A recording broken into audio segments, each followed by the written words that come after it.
J'appelle Madame Saneli Tambatamba pour le comité d'action.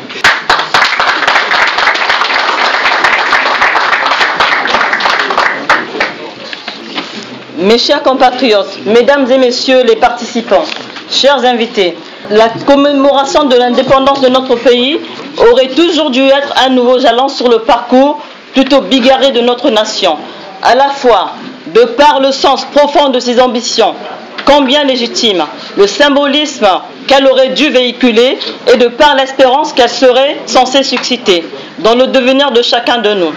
Cette commémoration devrait traduire à due échéance notre volonté commune de nous ressourcer dans notre riche passé et nous porter vers plus d'ardeur, de détermination et davantage de courage dans l'appropriation par les générations montantes des enseignements qu'inspire le combat séculaire de notre vaillant peuple contre l'oppression, la servitude et la précarité.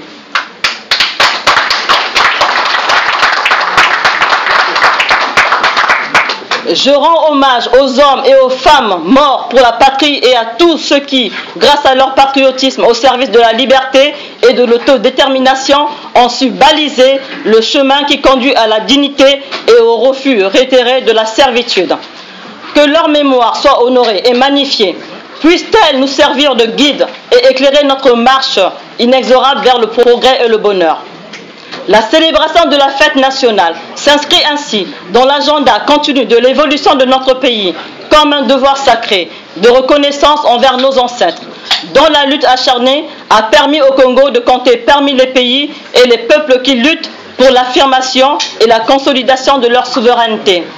Soulignons cependant que l'indépendance est une quête permanente et qui exige un ferme attachement au travail, un engagement citoyen éprouvé et une capacité élevée d'adaptation au contexte nouveau qui se crée.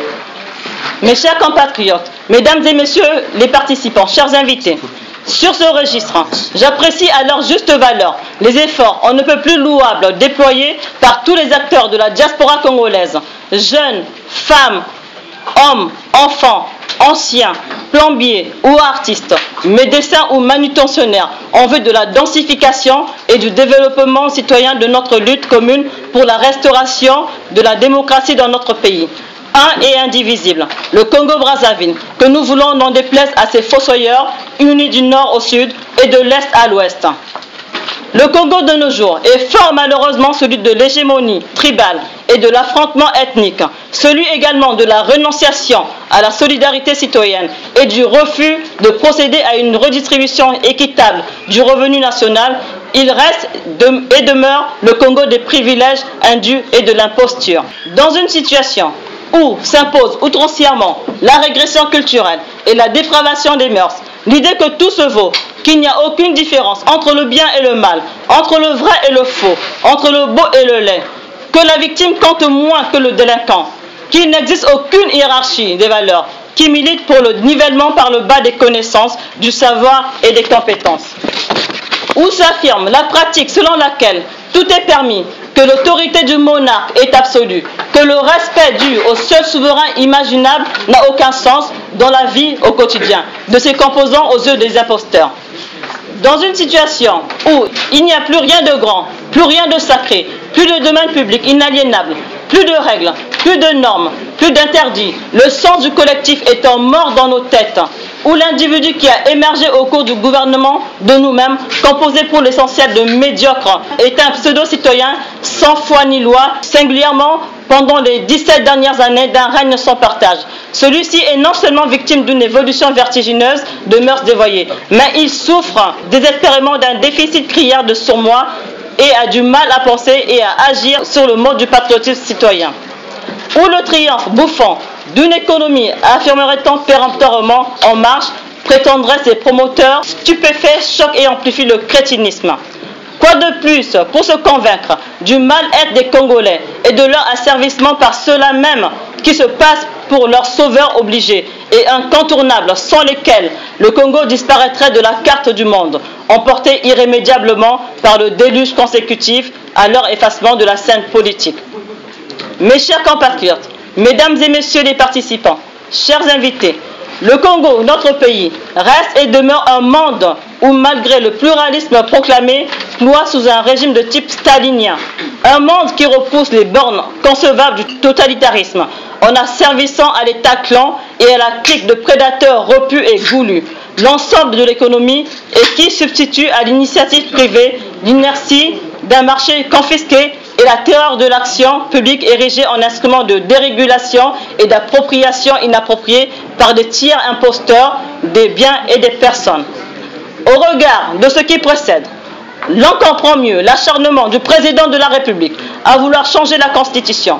Sa foi, combien surprenante aux vertus du référendum, n'est pas sans renseigner sur son intention désormais connue de procéder à son énième coup d'État.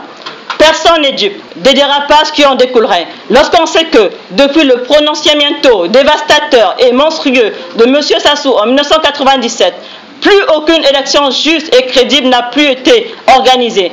Toutes les consultations, soi-disant populaires, se sont effectuées sur la base d'un corps électoral scélérat et caricatural, d'une loi électorale unique, d'une non-commission électorale, composée pour l'essentiel de pions et de citoyens corrompus et indignes de la nation. Lorsqu'un chef d'État parle de larmes et de sang à l'occasion de son message à la nation pour justifier son référendum, en vue du changement d'une constitution qui ne lui permet plus de se présenter à la prochaine élection présidentielle qui a lieu en 2016. À quoi et à qui fait-il allusion? Lorsque de surcroît, sous un ciel serein, il engage le pays dans une course effrénée à l'armement à la fois surdimensionné, lourd et massif dans un voisinage régional et sous-régional pacifique au plan des relations interpays, à quoi pense-t-il et quelle est sa cible? Lorsque la démocratie diabolise la règle et la norme pour se cantonner dans des pratiques qui rappellent la vieille époque, des messages de soutien du président et au comité central du PCT et de la mobilisation de l'opinion publique par la manipulation hier des masses dites laborieuses, aujourd'hui des sages, qu'en reste-t-il? La démocratie est avant tout plurielle. À chaque parti ses sages. À chacune des visions du monde, de la République et de l'État de droit, ses adeptes. Au PCT, ses sages et ses adeptes. Ceux-ci ne sauraient représenter à eux seuls l'expression, hors élection juste et équitable, de l'ensemble du peuple, sauf à reconnaître implicitement ici qu'au Congo, la parole est non seulement étranglée, mais embrigadée. Au Congo, faut-il le rappeler, la forme républicaine, le caractère laïque de l'État, le nombre de mandats du président de la République, ainsi que les droits énoncés au titre 1 et 2 ne peuvent faire l'objet de révision. Un alinéa très important qui délimite de manière drastique et irrévocable le domaine de définition et de révision de la Constitution. Quoi de mieux pour que, paradoxalement, elle soit maintenue contradictoirement à l'idée répandue chez les tenants du pouvoir de procéder à sa révision ou à son changement par voie référendaire. Une mascarade, une de plus, conçue par eux pour leur permettre de s'y maintenir envers et contre tous, contre vent et marée. Toute manigance qui leur ouvre la voie par le truchement du passage en force pour un troisième mandat auquel ils n'ont plus droit et auquel ils ne peuvent prétendre sous aucune forme. Il ne leur échoit désormais que les délices du paradis céleste, s'ils le méritent, et en d'autres circonstances de temps et de lieu, les fers de l'enfer et du purgatoire, chacun en fonction de ses heures et de ses mœurs.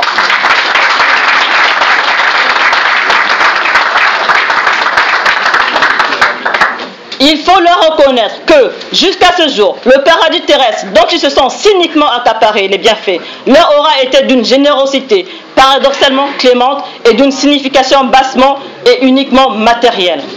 Au regard de ce qui précède, quoi de mieux et de politiquement correct que de dire non à la révision de la Constitution sous quelque forme que ce soit, non au changement de la Constitution, non à toute parodie de recensement administratif spécial visant le changement de la Constitution par voie référendaire, non au troisième mandat, oui à l'application intégrale, stricte et irrévocable de l'article 195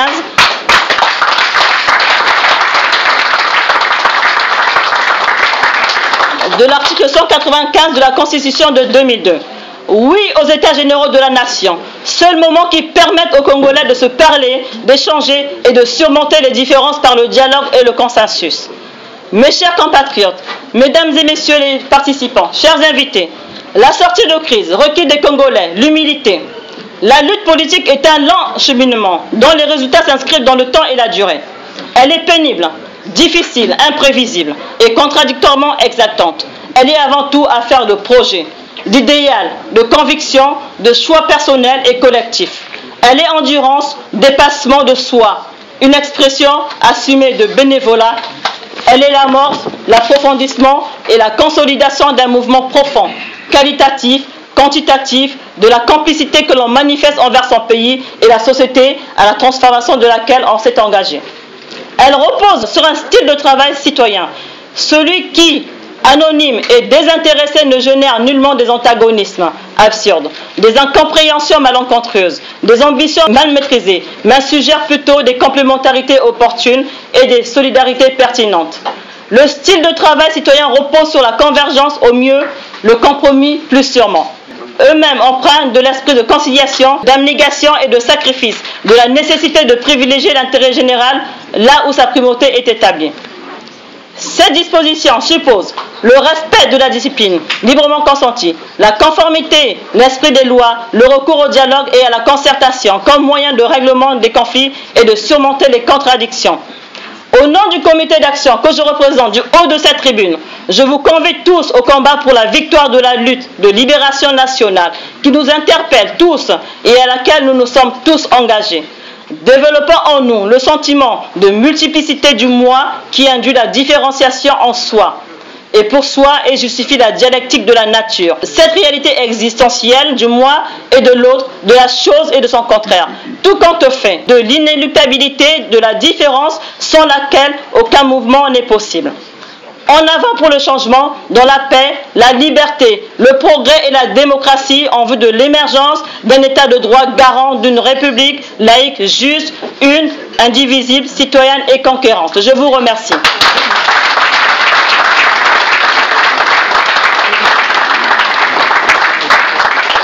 J'appelle de ce pas M. Isidore Ayatonga, qui va nous entretenir sur le thème de la désobéissance civile. M. Ayatonga.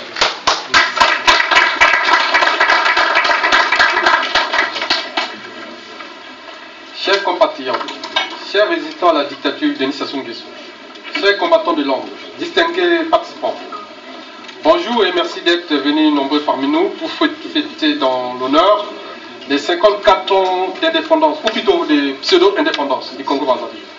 Je ne peux commencer mon allocution sans interpréter les pensées de Henri Mortelan, Albert Einstein et de Nelson Mandela. Dans la marée du soir, Henri Mortelan écrit: il n'y a que deux partis dans un pays, ceux qui osent dire non et ceux qui n'osent pas. Quand ceux qui n'osent pas dépassent en nombre considérable ceux qui n'osent, le pays est fouché.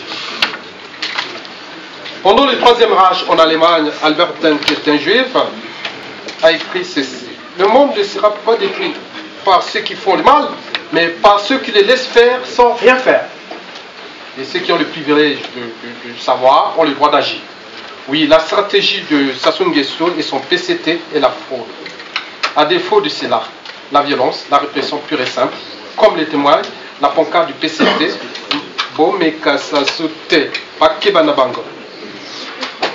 que ceux qui espèrent encore que le dialogue est possible avec Denis Sassou Nguesso peuvent déchanter.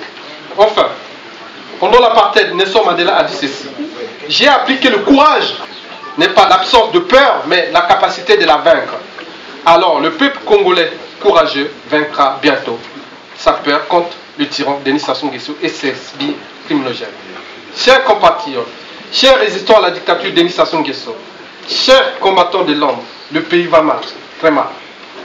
Inutile de s'apaisantir très longtemps sur la situation chaotique du Congo, un pays riche en idées et en ressources naturelles, mais aussi un pays depuis 34 ans de dictature. Denis Sassou Nguesso est arrivé à la solde d'un homme, d'une famille, d'un clan, à la guerre de loups, au bec des vautours et à la lecture antivaleur de l'intérieur. Les ressources naturelles sont pillées ou bradées, une situation socio-économique structurellement alarmante, des comptes publics dans le rouge, dettes publiques abyssales pour rien, soit 7 000 $, par tête de Congolais aux bailleurs de fonds internationaux. Un système éducatif au plus bas niveau du monde.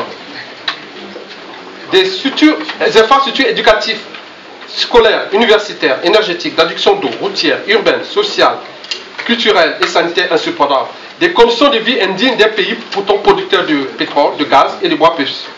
Un taux de chômage de masse chronique très élevée. Et enfin, un processus à marche forcée d'islamisation salafiste et djihadiste en terre bantou congolaise. Pourquoi la guerre de religion n'aura pas lieu au Congo, haute post-trahison de Denis Sassou Nguesso?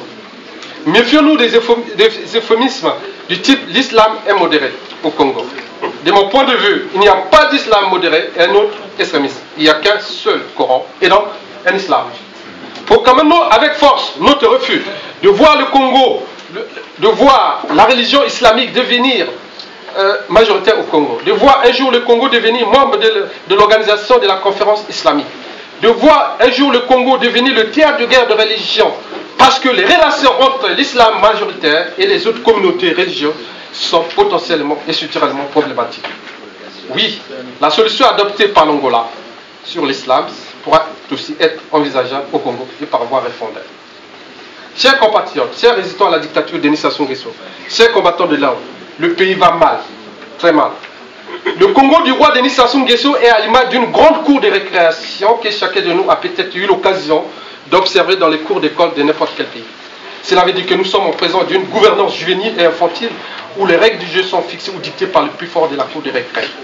Il faut donc des adultes pour dire aux enfants, stop, la grande récré à Saint-Tropez, en Espagne et ailleurs, c'est terminé. D'où l'enjeu et l'importance du combat à mener en vue de l'agenda politique de 2016.